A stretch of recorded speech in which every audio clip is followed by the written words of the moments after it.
everyone and welcome back to the channel. So I've got something a little bit different for you today. I am featuring this 1998 Toyota Starlet EP91. It's currently sitting at 120,000 miles. The engine is a 1.3 4E FE with a huge 84 bhp, but bearing in mind this car only weighs about 830 kilos, so it's extremely light.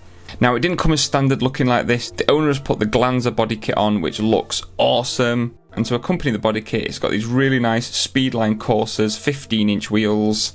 And the main feature that I wanted to show off today is the crazy exhaust it's got. It has a Micron motorcycle exhaust, which just sounds like a load of angry bees inside the exhaust. And so without further ado, let's have a quick little look at the car and listen to this crazy exhaust. Thanks everyone for watching, sit back and I hope you enjoy the video.